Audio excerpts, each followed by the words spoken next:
हाय दोस्तों, मैं महेंद्र पाठसारथी आज आपका पुनः अपने चैनल के माध्यम से स्वागत करता हूं दोस्तों। तो आज दोस्तों हम लोग सीखेंगे दर्पण में आवर्धन। सबसे पहले दर्पण में आवर्धन क्या होता है इसको जानेंगे। देखिए, दर्पण द्वारा बने प्रतिबिंब की लंबाई। सबसे पहले इसकी परिभाषा लिखेंगे कि दर्पण द्वारा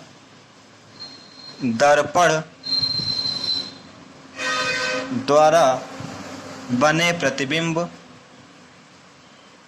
दर्पण द्वारा बने प्रतिबिंब तथा वस्तु की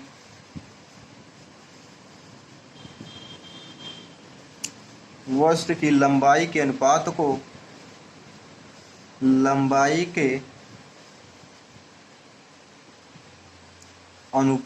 को आवर्धन कहते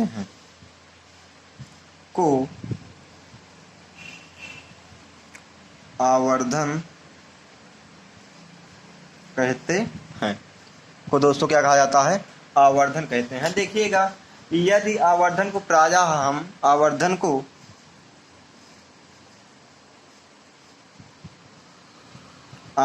को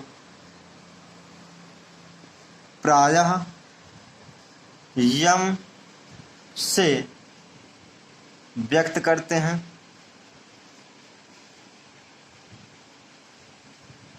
अब यदि वस्तु की जो दोस्तों लंबाई है, यदि वस्तु की लंबाई ओ तथा प्रतिबिंब की लंबाई कैपिटल आई हो, तो जो आपका आवर्धन होगा इज इक्वल प्रतिबिंब की लंबाई बटे आपका होता है वस्तु की लंबाई। अब प्रतिबिंब की लंबाई आप दोस्तों माने हो आई और वस्तु की लंबाई ओ, यानी जो आपका फार्मूला बना यम बराबर आई अपान ओ। अब आपका यह डेरिवेशन कैसे हुआ इसको हम जानेंगे। तो मान लेते हैं एक आपका अवतल दर्पण है। इसका उत्पत्ति कैसे हुआ इस सूत्र का, उसको ध्यान देंगे दोस्तों। यदि आपका एक दर्पण है, इस दर्पण का नाम यम1 और यम2 है।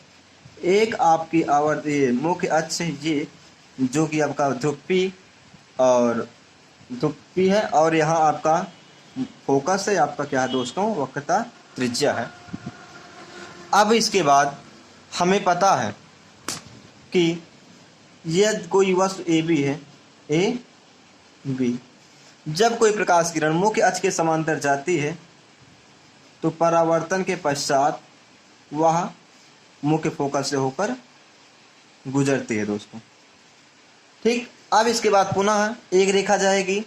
जब कोई प्रकाश किरण वक्रता केंद्र से होकर गुजरती है तो वह जिस मार्ग से होकर जाती है पुनः उसी मार्ग से वह वापस लौट जाती है, और जहां दोनों परावर्तित किरण एक दूसरे को काटती हैं वहीं आपका प्रतिबिंब बनता है। तो प्रतिबिंब आपका ए डैश बी डैश उल्टा और छोटा बना।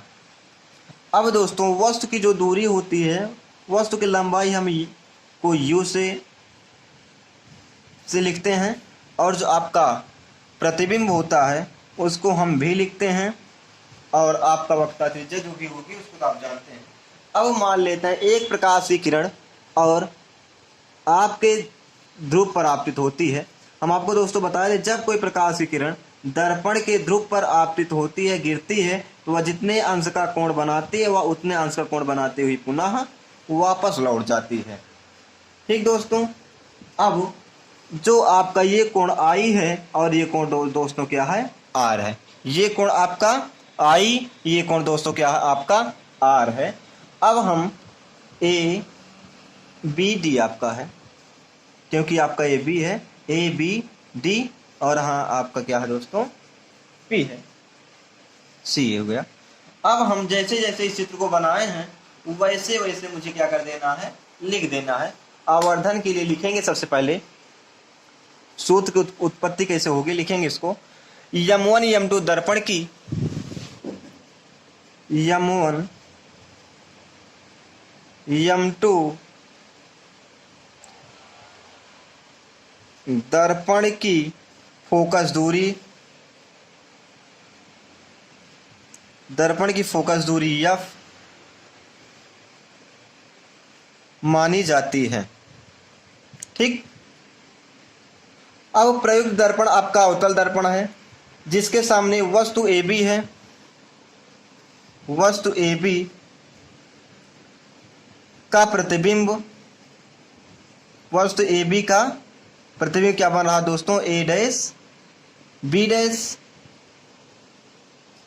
जो कि आपका वास्तविक बनता है, वास्तविक बनता है। अब इसके बाद बिंदु P दर्पण का ध्रुव तथा C वक्रता केंद्र है। P दर्पण का ध्रुव व C वक्रता केंद्र है दोस्तों। अब इसके बाद हम देखेंगे, इसमें आपका दो त्रिभुज लेंगे, त्रिभुज ABP तथा त्रिभुज A1B1P में। ध्यान दीजिए दोस्तों, आपका त्रिभुज क्या क्या लिया गया है, ABP, AB और P, ये वाला त्रिभुज यहां से यहां तक। ध्यान दीजिएगा, आपका जो त्रिभुज लिया गया दोस्तों, वो त्रिभुज लिया गया ये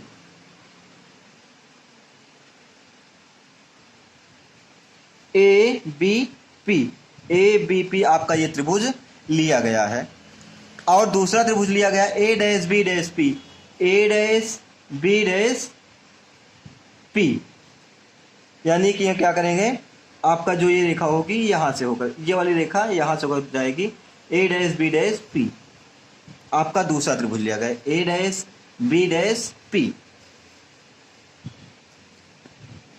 अब इसके बाद देखिएगा दोस्तों, आपका ये कोण 90 अंश का, तो ये भी कोण क्या होगा आपका 90 अंश का कोण होगा। तो हम लिख देंगे कि कोण BAP इज इक्वल कोण B1A1P, ये दोनों आपका 90 अंश का है दोस्तों। देखिए इस पर आपका लंब है, इस पर भी आपका लंब है, 90 अंश हो जाएगा। दूसरा कोण BPA है किसके बराबर, कोण B1PA1। ध्यान दीजिएगा, BPA यानी कि BPA बराबर क्या है आपका B dash A dash P, क्योंकि आपका I हमेशा R के बराबर होगा। यहाँ पर परावर्तन की घटना हो रही है, ये कोण यहाँ से ही और यहाँ पर परावर्तित हो गई, ये आपका अभिलंब है। तो जो कोण आपका ये बनाएगा I, तो ये आपका R दायां दोनों आपस में बराबर होंगे, इसलिए आपके कोण क्या है, बराबर है। अब चूंकि इसको लिख लीजिए परावर्तन के नियम से, परावर्तन के नियम से I बराबर R जो होता दोस्तों।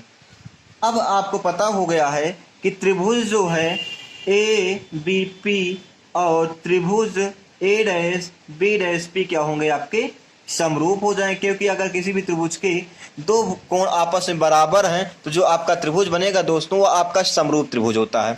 और समरूप त्रिभुज की जो संगत भुजाएं होती हैं वह हमेशा अनुपात में होंगी, इसीलिए हम कहेंगे कि A dash B dash upon AB is equal A dash P upon AP।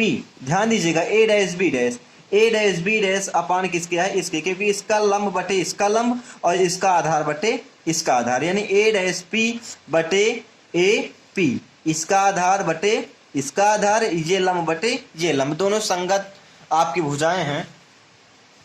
अब दोस्तों क्या करें, चिन्ह परिपाटी के अनुसार क्या देखेंगे दोस्तों, चिन्ह परिपाटी के अनुसार। अब चिन्ह परिपाटी के अनुसार ध्यान देंगे कि आपका जो AB है, ए बी है दोस्तों, ए बी आपकी वस्तु की ऊंचाई है, यानी कि वस्तु की ऊंचाई हमेशा किससे मापी जाती है, ओ से लिया गया वस्तु की ऊंचाई, इसको ओ। लेकिन आपको बताया गया है अगर इसके ऊपर जाती है तो आपकी किस में हो जाएगा, पॉजिटिव, और नीचे आएगा तो क्या हो जाता है दोस्तों, निगेटिव मान होता है, तो आपका प्लस ओ हो जाएगा। दूसरी बात, ए डैश बी डैश आपका ये ए डैश बी डैश आपका प्रतिबिंब है, प्रतिबिंब की ऊंचाई लंबाई आई से मापते हैं, आपका आई, लेकिन यह अभिलंब आपका मुख्य अक्ष के नीचे की ओर आ रही है, तो आपका क्या हो जाता है, नेगेटिव, तो माइनस आई हो जाएगा दोस्तों।